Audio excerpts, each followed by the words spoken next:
came from my father. But I knew what the soul behind the face in the mirror was capable of, and what it had done to Faery, to its family, to everyone it had cared for, still made me sick to my stomach. Today, they call me the Forgotten King.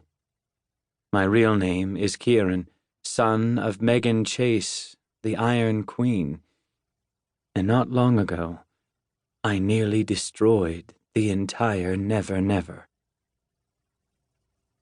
As I slipped out the manor doors into the courtyard, the city of Touchstone was quiet, but it was always quiet.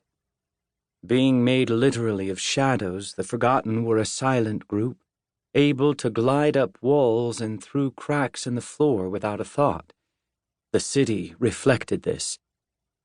When I was first establishing my court, I had attempted to make it brighter, to add some color and cheeriness to the landscape, but I had quickly realized that decision made the Forgotten uneasy. They liked the darkness, were comfortable in the gloom and shadows, and so, after a few days of my subjects slinking around like dogs with their tails between their legs, I gave in and let the darkness rule. Touchstone was now a city of mist, rock, and old Gothic buildings, where gargoyles perched on every corner and vampires would not be out of place. For my own sake, I allowed the sun to rise over Touchstone each day, even if only for a few hours.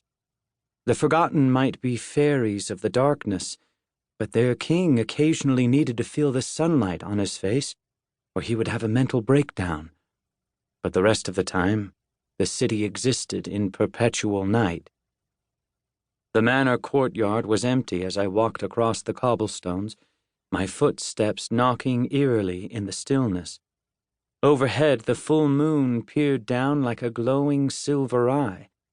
I reached the center of the courtyard and paused, gazing at a pile of rubble surrounded by a fence. These ruins, only a few stones, were what allowed the city of Touchstone to remain here and not fade into nothing. My court existed in a place called the Between, a void that separated Faery from the human world. You could find your way into the Between from either Faery or the mortal realm, but those who stumbled through the veil into this landscape of mist and nothingness often became lost and wandered forever. Within the Between, thoughts and emotions would sometimes manifest as physical things.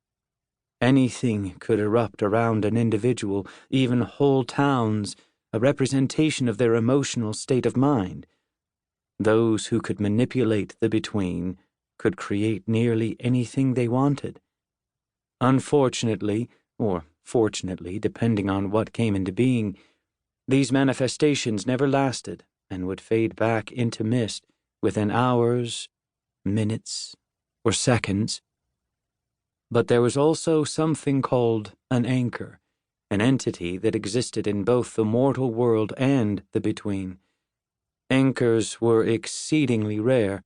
Lost creatures could wander the mists for centuries without stumbling upon one.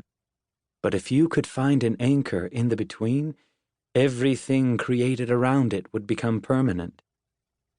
I gazed at the pile of stones, Touchstone's anchor, as painful memories stirred. I was not the first to find this place. I wasn't even the first to build a world here. I had torn down what I could and built my court on the bones of the previous owner's domain, but I still saw echoes of her influence wherever I went, a constant reminder of my betrayal. I shook myself, veering from that train of thought before it consumed me. Now was not the time to dwell. I had somewhere to be, and I did not want to be late. Spinning from the anchor, I walked across the courtyard until I found a place where the veil was thin. Calling on my magic, I reached into the veil and parted it like a curtain. Reality shimmered and warped around my hand, and sunlight blossomed through the crack, making me squint and turn away, even though I'd been expecting it.